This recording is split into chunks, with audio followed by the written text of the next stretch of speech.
Good afternoon, everybody. Eddie Webb. We are here at the New Media Lab at Mesa Community College, and we have a real special guest today. Our Chancellor, Dr. Stephen Gonzales, is here. Our content today that we're going to be talking about, several people reached out to me and want to know about the 4DX model that the Chancellor has adopted as a management style for our district and our individual campuses. And so he agreed to come over and have this conversation about the model. Welcome, Dr. Gonzales. Thank you, Dr. Webb. Appreciate it. And glad to be back. Yeah, thank you so much. And just for our listeners, we had 13 different scholars. I always get a committee before we have a guest and ask people to give me questions. So these are not my personal questions, and I do try to do the research to represent those questions. I read the book, I read the notes, and we have some questions we're going to get through. So Sure. Here we go. So I read the book, and in the book, I saw the word academic come up twice. And from what I gather from the book, 4DX, the 4 disciplines of execution, the model is geared around increasing efficiency and revenue. Our revenue models are taxes, tuition, grants, scholarships, private foundation, business partnerships. In a model built for private sector work, how are we going to measure increased X factor in a public education institution?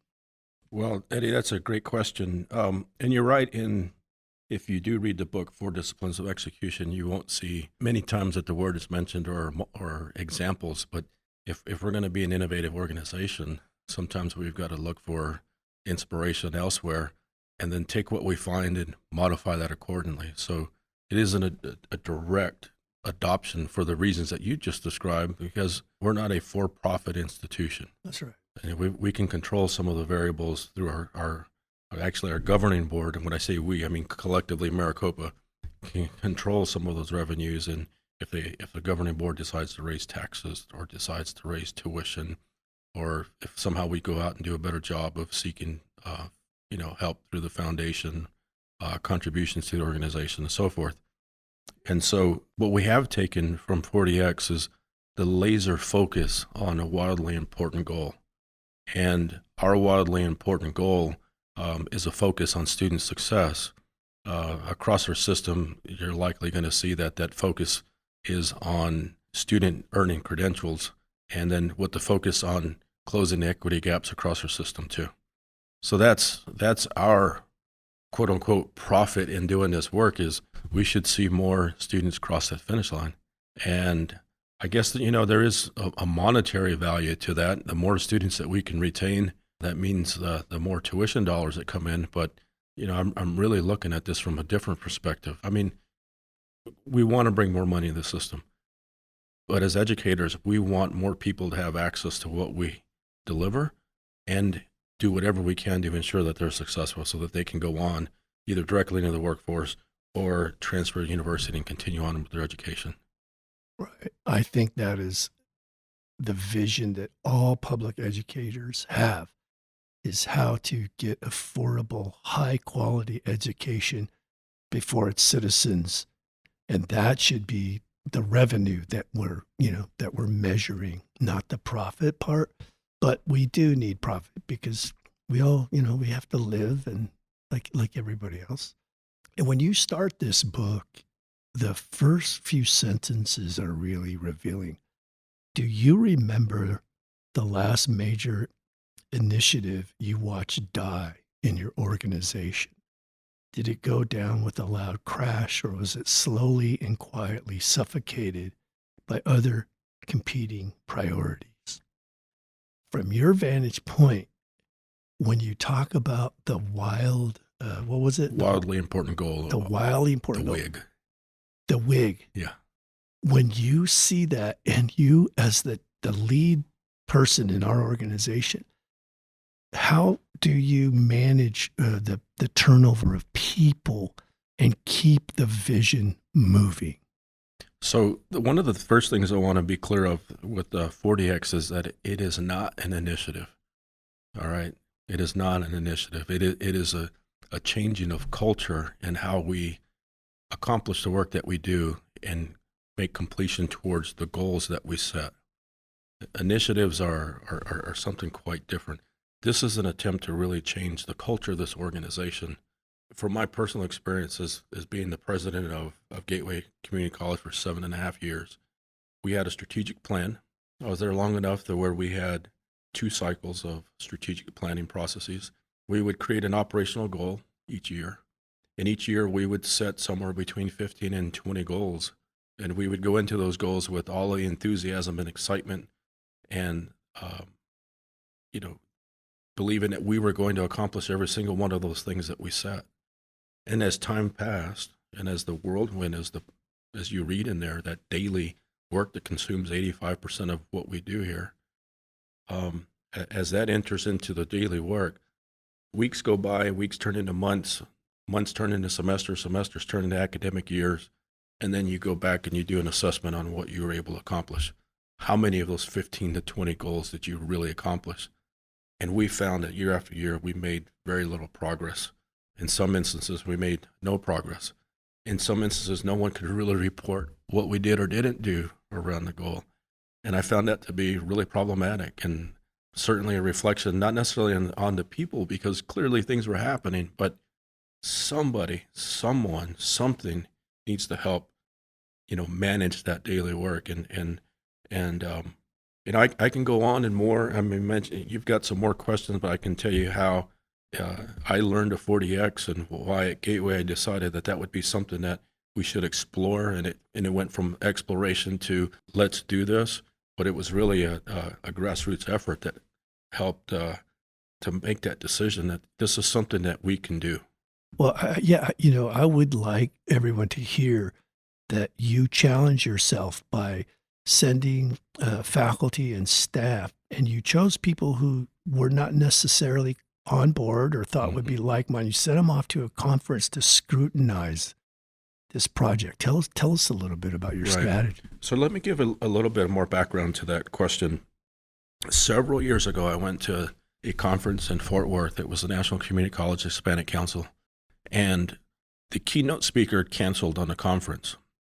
So given that we were sort of close to, some large Texas community college systems, the chancellor of the Alamo system at the time and the governing board chair of the Alamo system were invited to come and speak to us that Friday morning. And their topic was what they've been able to accomplish through 40X. Now, I was in my second or third year as the Gateway president. What they were sharing didn't quite resonate with me at the time. What really impressed me, however, was the fact that there was a chancellor and a board chair who were talking about the same topic. And at times, it was hard to tell who was the chancellor, who was the board chair, because there was such familiarity around this work and the advancement of the WIG for the district and the ability to talk about the accomplishments at all levels of that organization. Fast forward about 3 or 4 years, and and I shared earlier some of my frustrations around an annual operational plan and very little movement towards those goals. The district office was thinking about, some parts of the district office were thinking about implementation of 40X. They held a training at Gateway's campus, and because I was the president, I thought it would be a good idea to just walk over and welcome the people and say hello and see how they were doing. And when I walked in, they were talking and a video was played, and what I saw and heard that time made sense to me in a very different way. And I walked away thinking, that's the missing part of my leadership here in this college. Because part of my leadership philosophy, and I've shared this from day one, from the very first all-employee meeting that we had at Gateway, is that we all have a role in recruitment and retention of our students. I think that anybody can lead from any place in the organization. And so while I subscribe to those wholeheartedly, I struggle to find a mechanism that truly afforded an opportunity for every single employee to really be involved in the recruitment and retention of our students. So I left there and I thought, how can we do this? How can we even begin to think about this, a gateway? Because it can't be a decision that I make on a Friday and we implement on Monday. We know how those things go down. Right. So we begin to share resources, and we invite people to be a part of a book reading. And then when there seemed to be a little more interest around it, you're right, we sent the team not to a conference, but actually to go visit one of the Alamo District colleges, and it was San Antonio College. Mm. We sent a team of about 12 people. I had faculty, administration, staff, a good mix, because I really wanted them to go and just scrutinize the heck out of this thing and really break it apart. And they did. They went and they asked tough questions. And by the time we left that college, because we spent 2 days there, I had several of the folks that were on that visiting team say, we can do this. Not only can we do it, but we think we can do it better. If you talk to the leadership at an Alamo District, and specifically at San Antonio College, their president has now got on to lead a presidency at a university. They attribute their success in many, many ways to their following this 40X plan. Again, because of the focus on the wildly important goals of the organization. They've gone on to win the Malcolm Baldrige Award. There's only been a couple community colleges in the country that have ever won that award. And the last year they were an Aspen Prize-winning institution, which came with $1 million, monetary award to the college. And I'm really careful when I say that, because I don't want folks to think that we're doing this so that we can be the next Aspen Prize winner. That would be great, because what they measure is all the things that we should be doing well. But when people are looking for evidence of its success, and if it's implemented in an educational institution, they want to know how successful it can be. Yes, we're taking the model that was created in the business world, but we've taken it and we've modified it to fit our world. And that's what we're hoping to do. Well, I think that's the sure sign of high intelligence, is to modify something to make it fit. And I think that's a part of this conversation people really need to understand, that the structure of that's exactly what it is. It's a structure of execution, but the fact that we have people who have the skill to take that model and modify it in a way that our measurables match our product. And that's one thing I think we struggle with sometimes, is what is our product? Right. And obviously, as a teacher, I think our product is great teaching. And, have students in a classroom that learn skills, not only academically, but skills that they can use immediately to better their lives in the business areas of our society, and be positive contributions to the world we live in. To me, that's the cornerstone of civilization, or well-educated people. But then all of the things around that it takes, the resources, the not just money, but people energy, to get that student in a chair in front of a teacher with the equipment that they need, that's a big task. And that's what I think that's the biggest transformation. I think when I came to Mesa, I don't even think there was bond money for student services, man, and recruitment, like, we have to get students over here, but, we have to give them a good product. I think the ability to scrutinize something, take it apart, put it back together is where it's at. How are the 4 disciplines of execution and the work of diversity, equity, and inclusion related? I would go as far as say that 4 disciplines of execution, as I said, if this is a way of work that permeates how we move towards the goals that we set, then it really involves diversity, equity, inclusion, guided pathways, and really anything else that we do in our organization towards that wildly important goal. Now, specifically for diversity, equity, inclusion, the wildly important goal has a focus on closing equity gaps. Each of the colleges have the ability to focus on which equity gap or gaps they want to close. So, an equity gap might focus specifically on, say, Hispanic female students or African American males, or maybe it's our entire Native American population. Maybe it's our veterans, our student veteran population. Maybe it's our single mother population. We can dissect our data across the spectrum of the data that we collect and identify where we are falling short as an organization in helping all of our students achieve at a level of our highest achieving students. And so that's the work there. And then as far as guided pathways goes, this is really a different way of advising our students, making options of programs available to them, sort of taking that cafeteria model away and really limiting to focusing, the area of concentration that they're interested in, the fields, we call them fields of interest here in Maricopa. So in some ways, the 40X model is sort of like the guided pathways model. And we're asking a student to go from way out here, and for the listeners, I'm extending my arms out about 3 feet to focusing in at about 2 or 3 inches. Yeah. And that's what we're asking a student to say. If you have a healthcare interest, you probably shouldn't be meandering over here in business or meandering over there in the automotive area. But if you really have an interest in healthcare, we've got a collection of courses that will help guide you towards that focus. Well, that's what we're doing in 40X. Right. We've set a goal, and we realize that all of these things are going on around us, but they're wildly important to us, so we're going to focus on that. And it doesn't mean that we ignore the rest of the goals that we've set or any other work that has to be done. It just says that as an organization, we believe that with the focus on that primary goal, we're really going to accomplish the mission that we've set out in this organization. Yeah, and I think that is important that people understand. Again, it's not the process of evaluating what is the goal or whatever the issue is. There's that process that happens, but the equilibrium of it is to making sure that we execute that well. Right. Either whether it was inclusion or equity or whatever, that's a value system that has a process. But once we make that commitment, what this structure says is, how do we get it done? Correct. How do we get a person focused and give them the resources? I remember when you were first considering an interim position in a leaving gateway.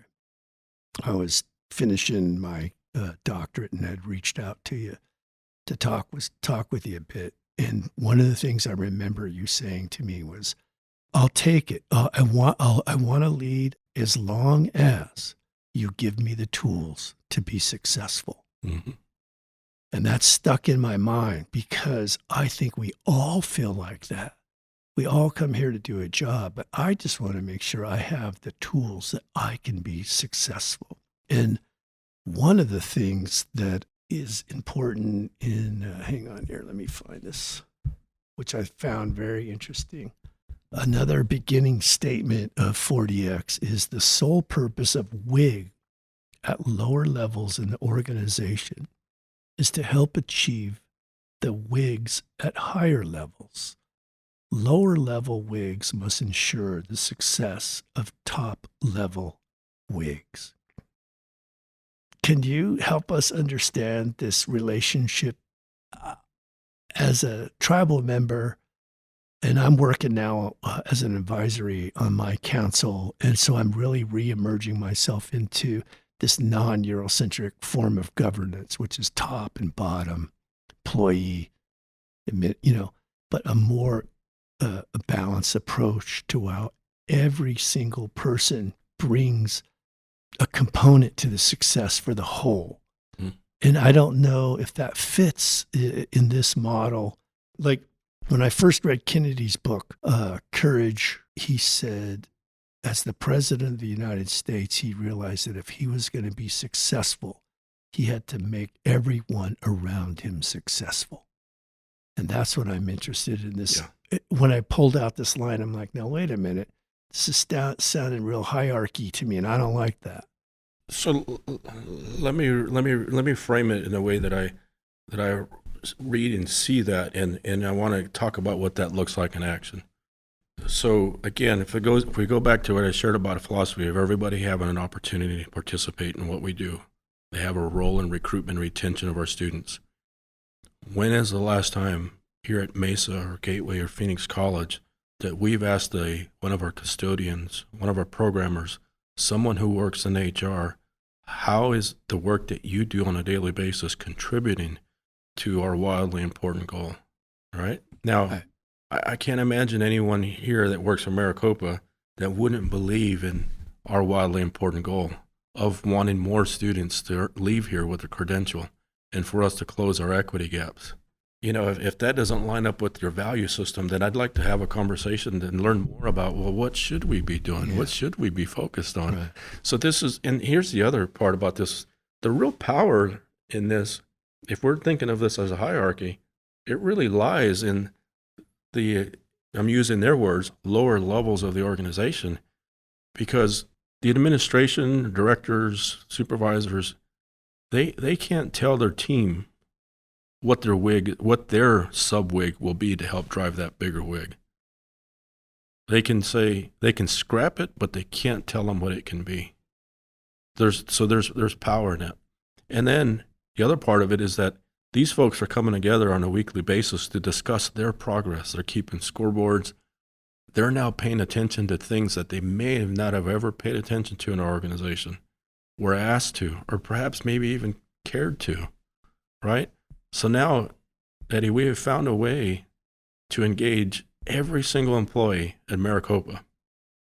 And I hope that this is my dream around this, is that every employee, nearly all 12,000 of them, will somehow be plugged into this, and they'll wake up each day, and in addition to the work they're doing, they're figuring out how their work is going to help one more student get across that finish line. Right.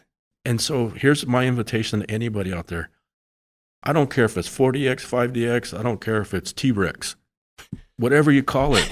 If you've got a way to engage every employee, I want to hear about it. Right. I don't care if it comes out of the business world, medical world, education world.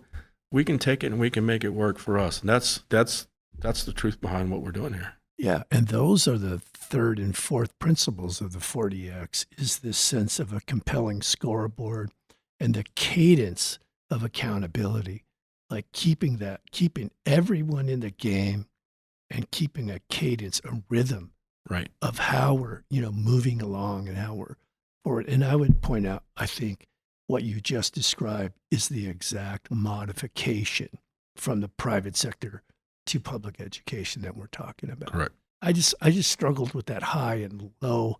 I mean, I understand what the sentence is trying to say. I just don't like that.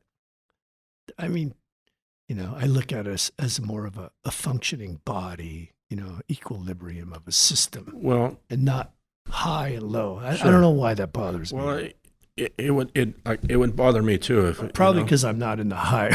No, I mean, look, here's the thing. We're in an organization where we are really working hard to implement shared governance throughout our system. Yeah. So when you talk high and low, it makes it seem as if there's a group of people up here and a group of people down here, and there's no way for these people to communicate, come together, and exchange ideas. This is really quite the opposite. So we're still doing this and with shared governance in mind. This is just how we're going to concentrate on the work that we do. Yeah. In that book, it talks about that scorecard or scoreboard that you talked about. It says, have you ever watched, a group of people playing basketball in the park where they're just shooting baskets, and then somebody decides to, hey, we're going to have a pickup game and start keeping score. You watch people playing very differently after that. Exactly. So we're keeping score on ourselves, and we're holding ourselves accountable each week to what we said we were going to do. I mean, Yeah. again, how is that a bad thing for us in our organization? We come to work each day to do that work, and what a wonderful way to be engaged in student success. Well, how does that align when a new president comes? So I've been through 4 or 5. Sure. So everybody has their thing, and then we get a new president, and then they have a different thing. How do we keep all of that energy, that we've all invested in going? How is that going to work? I mean, how? Right. So that's a great question. So I've had the opportunity to interview every president that we've hired so far and make the decision for every president that we've hired in the last 2.5 years. And I ask questions about their experience with 4DX. And if they don't have the experience, then it's letting them know, hey, we've got a commitment to this and we're making progress toward this. In fact, your college has made it this far and will continue this work. And this is something they need you to hurry up and catch up on. Or here's the surprising thing: each of the presidents we've hired already had 40X experience, and that wasn't the am I going with person A or person B? They have 40X experience. That wasn't it at all. Yeah. I think it was a pretty cool coincidence that they've come with that experience. So they're very familiar with it and have got more experience with it than most people inside of Maricopa and believe in it. If there's a change in the chancellor's role, so here's one thing that San Antonio College that I just shared with you, their president just left. The 40X work has continued there because it's just ingrained in the fabric of the organization of how they set goals and move towards those goals. I'm hoping that, here in Maricopa, we can establish a very similar culture. Many employees have been resistant to put significant effort behind 40X because they are worried it is another flavor of the day in Maricopa and that 40X may not last. What would you say to these employees? I would say that's a natural feeling to have. I mean, education is is really known for adopting a flavor of the day, trying it out, and then moving on to the next one. There were a lot of questions around whether guided pathways was the flavor of the day, and here we are, 5 or 6 years later on continued implementation of it. Again, if 40X was an initiative, I might wonder that, but if we're talking about changing how we work and how we come together and report the work that we do, this has got a greater possibility of really permeating the organization, becoming a part of our fabric in this culture of the organization, and outliving me and outliving anybody else in here right now. Yeah. Another part that I do like about the 40X, once I can get on board with the modification from private sector to public education, recalculate how I'm going to value success, what that means is that we all now can buy the book and read it. Mm-hmm. And so you're not wondering what's going on really behind the closed door. If everybody is really committed to it, we know what the structure is and where to plug in. I think that's a huge thing for a public funded institution is transparency. And I know, having served on the Senate a few times, that's always sort of been an issue of how resources are managed behind closed doors, And so this idea of having a model and being transparent, I think, is very healthy for our organization. What do you see as the biggest benefit for Maricopa in relationship to our students? Well, if our wildly important goal is focusing on student success, they're the direct benefactor of this work. That means that we're going to pour more focused attention and resources on helping them cross that finish line. Every single employee is going to be more creative in that effort. It's going to wake up each and every day and be thinking about what's that one more thing that I can do from my corner of this organization to help that student cross the finish line. So as I came onto Mesa's campus today, I see a greater presence of students, and I'm thinking in my mind, how can we help every single one of these students that I just walked past? I walked past about 100 of them come into this room, and it's so nice to see them here, to say, I just want to pull them aside and say, because they've got this sort of look on their face, and I've seen it. I'm a former professor. They must have just left a math class or something because they've got this look on their face, and I want to grab them and say, hang in there, you're going to make it, and we're here to help you. And we're doing everything we can. Some of us lose sleep over how much more we can help you cross that finish line. The other benefit of using 40X on our employees is that I really believe that it's going to help with employee morale. Because for the first time, so many more people out there are being asked, how do I help students succeed? No one's ever asked me, but now I'm being asked. And I'm actually going to see how my work directly affects the movement towards that goal. And if that doesn't help you feel better as an employee, and we've done other things to do that, but that's a major morale booster for employees to wake up each day and say, I'm not just a cog in that Maricopa wheel. I'm actually getting up and I'm helping contribute to the student success. Now, are some of our student services employees and faculty who get the great opportunity to work with students every single day? There's really no question for a lot of them of what they have to do every day to help students succeed. But that's a small portion of our employee group. The rest of us are here to support that endeavor. I think sometimes we lose sight of that. We certainly lose sight of communicating that. Right. That's for sure. But that's what needs to happen. I couldn't agree more. We have a couple of last questions here. A concern that is brought up continuously at meetings is the lack of independence the colleges have to make decisions that serve the institution best.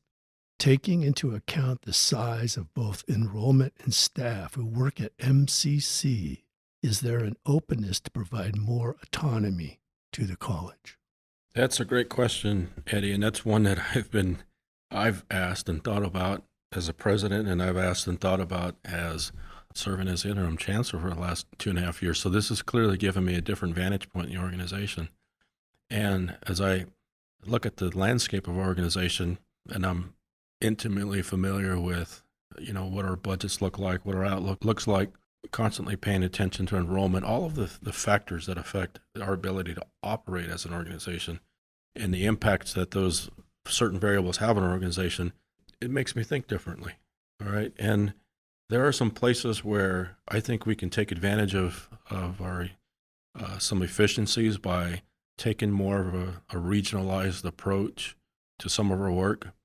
And when I mean regionalized, I'm talking about, two colleges, 3 colleges coming together and pooling resources and deciding how they're going to better serve their communities, better serve their students.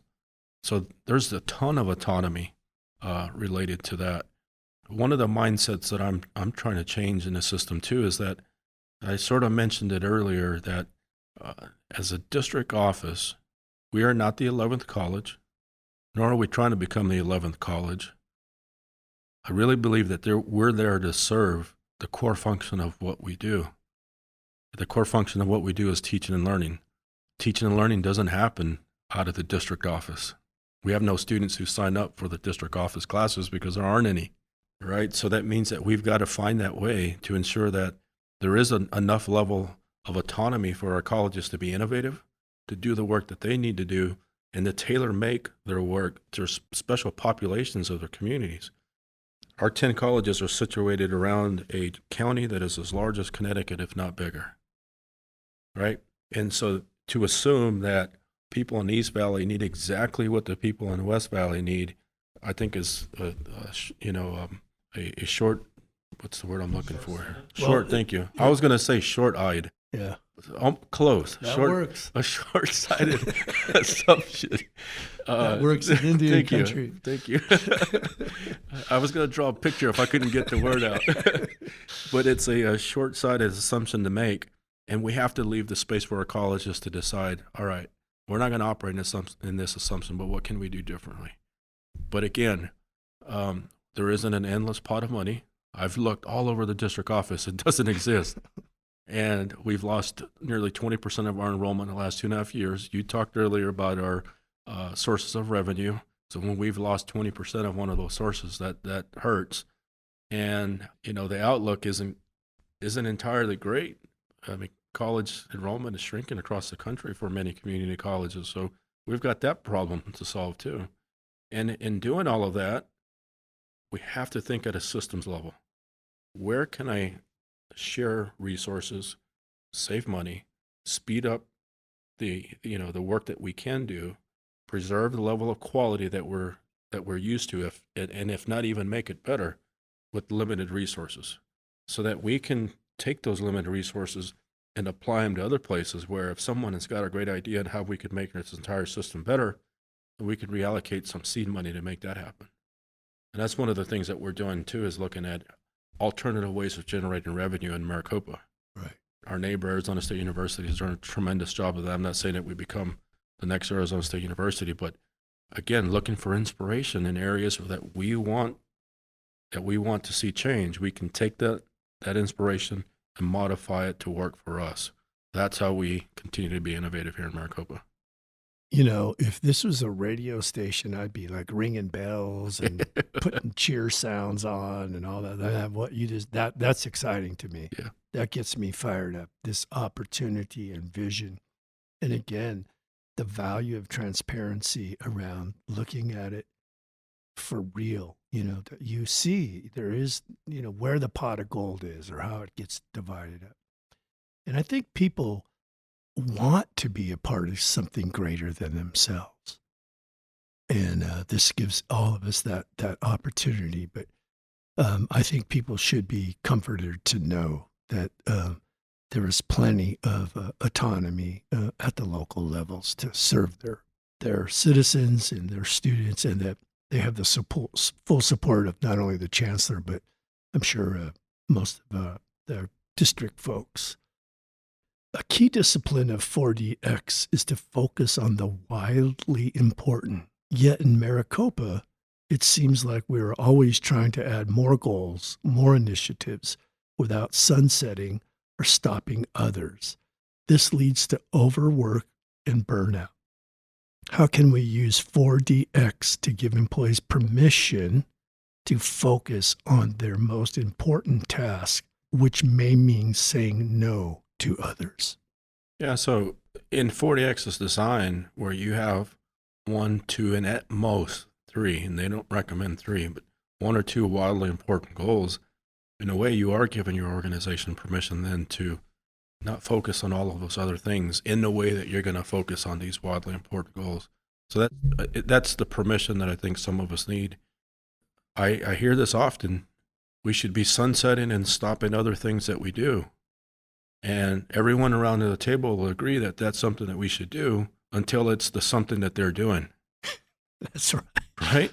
Yeah, you can include me in that group. Well, I mean, and I say that not to be sarcastic or to be mean, to make a mean statement. I'm just saying, if we're going to engage in that conversation, let's engage in that conversation with an outcome at the end of that. Otherwise, we're just really wasting our time. Right. Right. Why we're not interested in change if we're not willing to sunset some of our own things that we're working on and hold near and dear to our hearts. We probably have a number of different types of services and programs that we offer that have seen better days, and maybe we need to think about how we apply those resources to serve in a way that is meeting the needs of today's students, today's workforce, today's communities. Maybe it did really well 15 or 20 years ago, but the time has come when we need to rethink some of those things. I don't have a list in my back pocket of what those are. There isn't anything that I'm going after in particular, but I hope that as an organization that we can have some real honest conversations around that.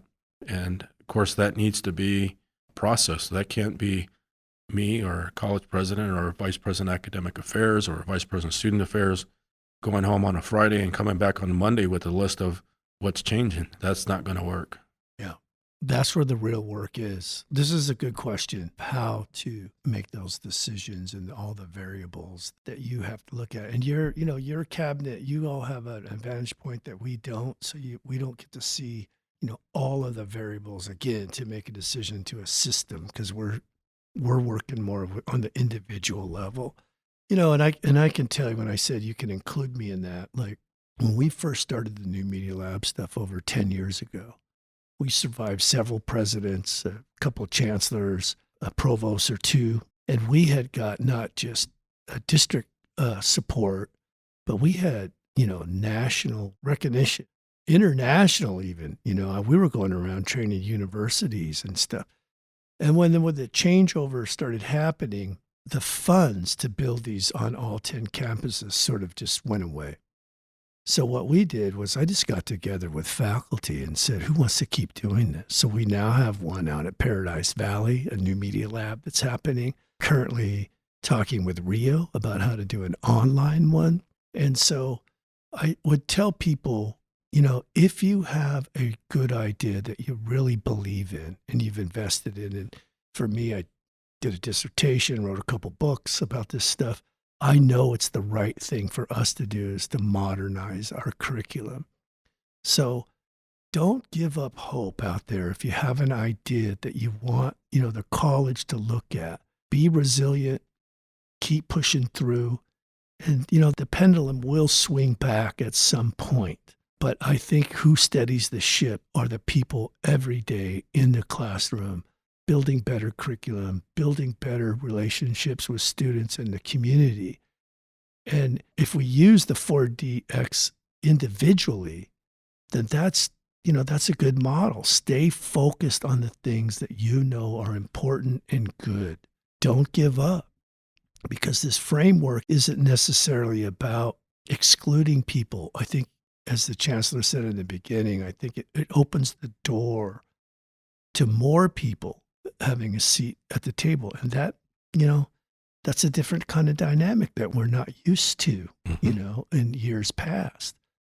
And so I think it's natural for people to have these questions and concerns. We thank you for joining us. And I want to end on one last question. If we don't have the 4DX, then what would we have? Eddie, that's a great question. And that's often my pushback on someone who's really not for 4DX and really, pushing back on. And in fact, I let me start off by saying I encourage that. Always push back on me. Always question me. I'm in a public position as a public leader, and if I can't justify the decisions I'm making, I've got no business making them, right? So I encourage that dialogue with any employee in Maricopa or any community member. So that's my question back: is if it isn't 4DX, then please tell me how we're all going to go back and share with me a model that includes as many employees as possible, that really has an opportunity to include every single employee, and one that will help us achieve our most important goals in a manner that I think that we are going to achieve by the use of 4DX. If you've got something else out there, I'm all ears. And if you've seen me in person, I have ears. I've got some big ears. I'm ready to listen and to hear what you've got to say, because I didn't pull this one out of a hat. I've read many leadership books. I've taken leadership classes. I've taught leadership classes. And I'm always looking for better ways to be a more inclusive, authentic leader, to help boost employee morale and to really care about the organization and really care about the work that our employees do to help us meet our mission and vision that we've set forth. That's what this is. I'm not trying to make Maricopa a business, and I'm not trying to put people through a business model. I'm trying to, work this model in Maricopa style and fashion so that we can see some tremendous results. And if we all win in this, we got more students graduating, transferring, going into the workforce. How can we not want something like that? Yeah, I think the future is bright for Maricopa. I think our best days are ahead of us, especially with these 4-year initiative degrees. I think Maricopa will remain an exciting place to not only be a student, but to come and work and teach. I think we're going to see great things in the future. In my dad's language, they say, thank you for listening, and we'll see you all again. Thank you.